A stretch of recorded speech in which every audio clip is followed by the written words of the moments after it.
What's up, guys? Hey guys! Welcome back to our channel, and if you're new here, welcome to our channel. I'm Sam. And I'm P-Tay. And we are very excited because we finally get to introduce our son, Judah Todd Nordquist. Been on a little hiatus lately. I think the last video was in April. Very sorry for the gap, but we're back. Yes, we are back. First, we want to tell you guys a little bit of background information. So we did plan to have an unmedicated birth. We planned for it, we prayed for it. That was the goal. Yes. And so a few things that we did to prepare for that was, first of all, we hired a doula. Her name was Allie Starr. If you're in the Columbus area, look her up. She's amazing. Highly recommend. We also went with a midwifery program that was in hospital. So I did give birth in a hospital, but it was with midwives. And then we also took the Bradley Method birthing class, and which was a gift from our friends, the Ashwells, which we are very thankful for because it gave us a lot of in-depth knowledge about the birthing process and what to expect, and we are just very thankful for that. So those were the things we did in advance to prepare for giving birth. Also, final caveat, all birth is birth, and we just want to encourage you with our birth story and do not want to take away from other birth stories that are just as awesome and amazing. Because the goal is not the birth plan to go perfectly, it is to have a healthy mom and a healthy baby. So, on to the birth story! Okay, starting from the beginning, about 2 weeks before I actually went into labor, I had Braxton Hicks contractions, which if you don't know what that is, it's like practice contractions. So it just feels like your stomach is tightening and releasing. They often say that that's just kind of your body prepping for labor. The first time I had one, I was so excited. I was like, Sam, I'm having a contraction! And by the time it was time for real contractions, I was so done with Braxton Hicks contractions. Yeah, 2 weeks, pretty much nonstop of literally just see your stomach go.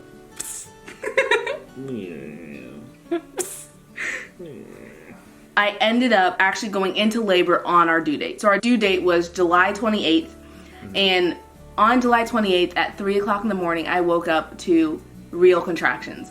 And I knew there were real contractions because I had had Braxton Hicks for so long that once there was a slight difference in the intensity and the frequency, I kind of freaked out. But we learned in the birthing class not to freak out, take things slow. So I just laid there. Sam was sound asleep and I was like, me, me, me, me, me. Anyway, so it was from 3 to 8 that I was just breathing through contractions. So like 5 hours, and I was kind of in and out of sleep, but very much new contractions were happening.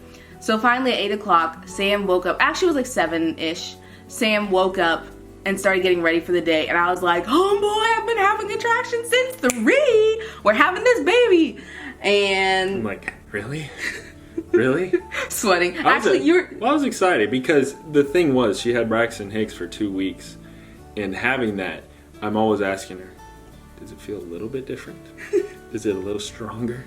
I'm like, please help to be a little stronger. After telling Sam, I started going throughout my day like normal. I was supposed to do a few things that day. I was supposed to go do a midwife appointment, and then I was also supposed to turn in my electronics.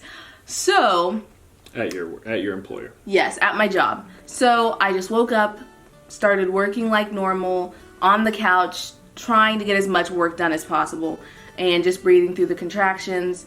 I ended up going to my midwife appointment at 10 o'clock, and I opted to not have my cervix checked. She said pretty much, there's not much else we can do if you don't want your cervix checked. So just wait and see. This could turn into real labor, or it could just kind of fizzle out, and we were very much hoping it turned into real labor, and it did. So I came back fine and safe from my midwife appointment, worked a little bit longer. Is this recording? Yes. It is about 11:30 on 7/28, our actual due date that the doctors gave us. Yeah. So it's kind of ironic. I'm over here. Hello. Working from home, trying to get a few things done before it gets a little chaotic. And by 3 o'clock-ish, it got to the point that my contractions were between 4 to 6 minutes apart.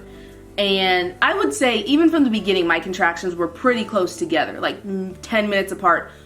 It started out being 10 minutes apart. So by 3 o'clock, it was maybe 4 to 6 minutes apart. And I was supposed to be turning in my electronics at 4 to my job.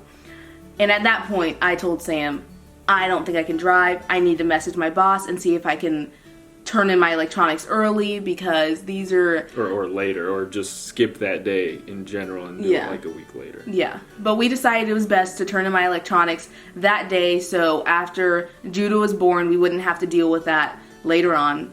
So we decided that Sam was going to drive me to work. I was going to run in and turn in my electronics, and then we were going to head back home and start messaging people and letting them know that things were escalating and this might be Judah's due date, his actual due date. Hola, baby. Hello. How you feeling? I feel great. Good. I just keep on having contractions, and it's my last day of work, so I'm gonna go, and Sam's gonna drive me, and we're gonna drop off all my stuff. Last day of work. Whoop whoop. You're not going to be a working woman in a different sense. I'm gonna be a stay-at-home mom.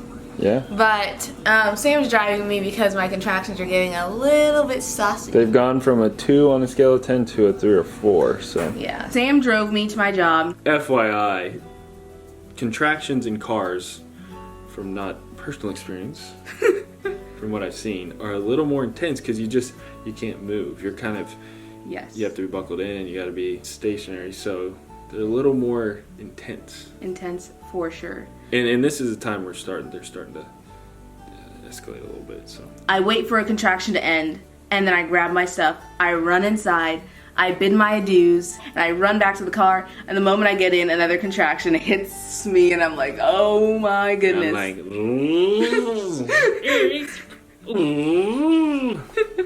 And Sam speeds us back home. Safely, but speedily.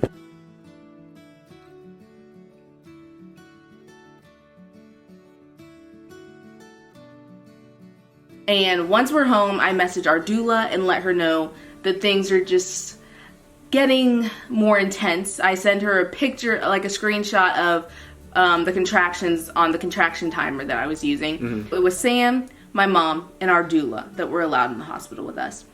So I told my mom, I said, Mom, don't tell anyone else, but I think it's go time. And all my siblings happened to be together in the same place, and they all heard, and it just erupted like, she's having a baby! Ah! So anyways, my mom hopped in the car, started driving up. Then my doula, she just said, keep me updated and then let me know when you want me to drive to your house and we can labor at home for a while before we go to the hospital. So that's exactly what we did. Hello, beautiful. Hello. How you feeling? Well, the contractions are getting kind of strong, closer together, but I feel really good. Yeah? So we're gonna see. You're a fighter, huh? I'm a fighter. Living generously. And Sam's been helping me a lot, so Yeah. I think we're a good team. With the Lord's help, I think we can do this. I know we can do this. I know we can do this. Yeah. Just called Mom to tell her to head on over. We reached out to Allie, our doula. So we're just getting closer to meeting Told you, my family. Judah Todd. And we told Sam's family. So now it feels really real, but at the same time I feel like I'm nervous that it's not really real. Yeah, but hoping it wasn't a false alarm, but Yeah. everything has shown that it's not been false alarm. Yeah. So it's So right now it's 6:09, July 28th. Whenever I laid down, the contractions were so much stronger. At the same time, I didn't want to lay down too much, so I would lay down and then I'd get up, walk around. I would do rebozo techniques with Sam, so he would support me with, it's kind of like a scarf. So we did rebozo techniques, all of that, until about 8, I would say, and that's when our doula got to the house and she started laboring with us. Hello. Hola. How you doing, baby? Well, I'm thriving in the best and worst way. It's progressing in a positive manner, the way we want it to. Yes. We are having a contraction. See you later. Contraction started at 3 a.m. and now this is 8 p.m. at night. On the 28th. So I've been laboring all day. Not crazy hard. I wouldn't say it was active labor, but we've been laboring. After a while, it starts to get pretty intense, and so we decide it's time to head to the hospital. At that point, my mom is almost here. So we're kind of torn. Do we wait at the house? Do we just tell her to meet us at the hospital? And we just said, we're just going to go to the hospital. Mom can meet us there. We drove to the hospital, ended up going to the wrong door because at that point it was 12 o'clock p.m. And so Ponce, very pregnant, in labor woman. And me, it looked like we were packing for a around the world in 80 days trip. I literally had bags. I was like I had bags everywhere, and I was like dropping bags, and I was like, okay, we're at the wrong place, okay. And then Ponce's over there actually in labor and pain. I'm like, okay, it's fine. We realized we have to go through the emergency entrance because it's late at night. So I waddle around, and we enter through the emergency entrance. We go up to labor and delivery. They check us in, and I was at that point kind of delusional from lack of sleep because it'd been almost 24 hours of being awake and having contractions. So we get there, and this is just a moment I have ingrained in my head. We get there, and they ask, when's your due date? And I said, today. And they said, the 29th? And I said, no, the 28th. It's the 29th? And they said, yeah. It's 12 p.m. And everything in me crumbled. And I thought, how have I been in labor for a whole day? And at that point, it just kind of went, it was a little bit of a pivot. Because then we went to triage. Little did we know. So we got in, and she was only 4 centimeters dilated. It was kind of a mental defeat at that point because we went in so like, okay, it's happening. We're going to do it quick.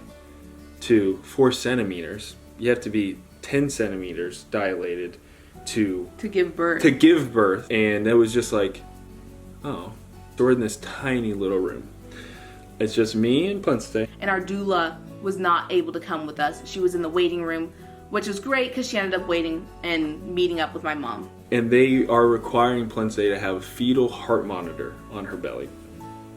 And with that, you can't stand, you can't walk around. And if you've been pregnant and in labor, you know that to just sit still is just no go. You have to be moving. It hurts. Like being in labor is painful. And so Ponce had to be sitting, and I'm just sitting there.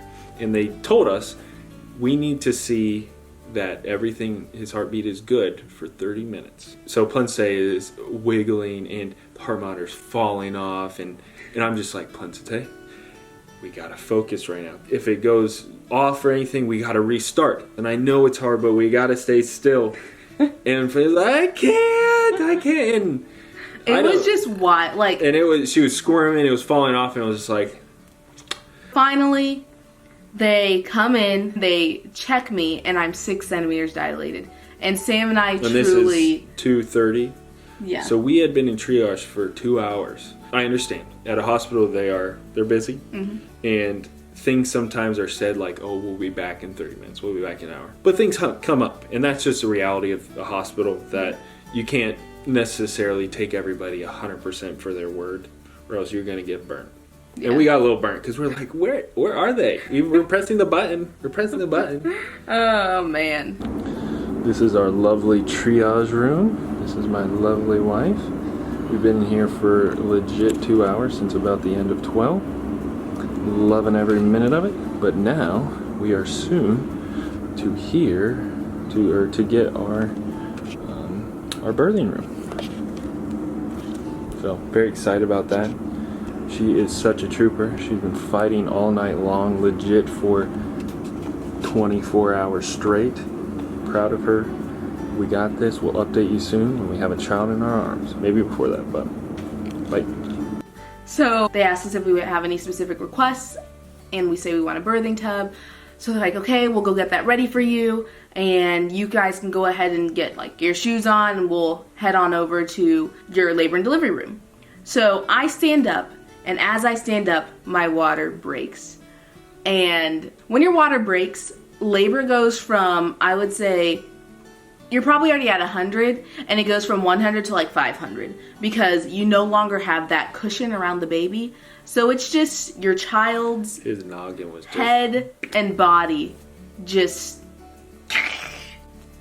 during every single contraction. But in our case, we had to get checked Yeah. to get admitted into the labor and delivery room. But the reason why we wanted the least amount as possible is because of what happened was she got a cervical check and then her water broke. So it's kind of a unnatural way for the water to break. Yeah. And in our case, it was fine because we were at the hospital and we were progressing, and so it worked out fine. But there's some times where it could even be earlier than it needs to be, and your water breaks because of a cervical check that necessarily wasn't needed. Yeah. But then after that, so I don't realize, because in our birthing class, they taught us this. They told us when your water breaks, contractions typically get much more intense. And I just completely forgot. So we're walking out of triage and I'm like, oh my goodness, my water broke. Wow, that's crazy. And I'm walking towards the door. We're just like, this is us. We're like, yay, water broke. This is so awesome. We're getting along very nice. Good job, water break. Then they asked me, do you want a chair or a wheelchair so we can wheel you to the room? And I'm like, no, I'm good. Like, these contractions have been hard, but they aren't like crazy bad. And so I start walking, la-di-da-di-da, because of course I'm not having a contraction in that moment. And then my first contraction after my water broke hit, and I was like a freight train. Like I dropped to the ground, okay? And I remember this nurse, she comes up, and Sam of course is like at my side, like, honey, are you okay? Are you okay? And I'm just trying to muster the words to tell him that everything's changing. Everything, like, we are on a whole different level than we were 10 minutes ago when we thought 10 minutes ago was rough. Yep. And this nurse, she sees me on the ground and she comes up, she scurries over. And I'm sure she meant so well, but it was not the time nor the place. And she sweeps down and she says, honey, I would not be on the floor. It's dirty down there. And I legit looked her dead in the eye and just wanted to fight. And Sam was like, she's fine, she's good. I'm like, honestly, I don't think that's the biggest of her cares right now. I don't know if she's worried about the dust bunnies on the ground. In fact, I think she likes animals. I think she actually likes bunnies. But anyways, I was just on the ground and I was like, wheelchair, wheelchair, wheelchair. And so Sam's like, can I get a wheelchair? Can I get that wheelchair? And so they bring the wheelchair. I crawl my little body onto it and then they wheel me to the room. And I ended up testing positive for GBS. And so we decided we were going to do 1 dose of the antibiotics. Other reasons for why we didn't do 2, but we just decided we wanted to do 1 dose of the antibiotics. So I was in the wheelchair and had to get that dose for 15 or 30 minutes. I can't remember at this point. And after that, they have the birthing pool ready. And this whole time, I looked so much forward to that birthing tub. So, like, you thought you would have thought, by the way, P-Tay talked about this birthing tub, like it was just birth was gonna be a breeze. It was gonna be like, I'm gonna get in that tub. It's gonna be like I'm relaxing in a little hot tub, and June's just gonna pop right out. Our water was just like not that hot, but you see birthing videos, and these women get in the birthing tubs, and everything changes for them. And I watched all those birthing videos and thought, that is going to be me. Homegirl's about to be swimming. And I got in there. That was not me. I looked like a dead fish. And to this day, Sam will every now and then be like, remember that one time when you were just floating in the water? This is where, the real mental test started. Yes. Everything else was just kind of a pre-game. Mm-hmm. This was the game. Yeah. 5-hour game. True. And so P-Tay gets in the birthing tub. Yeah, not fitting her, not her fancy. Gets in the shower and does that for a while. So at this time, never experienced anything like this before. Yeah. So I'm not like, okay, by the signs, it looks like she has 3 hours.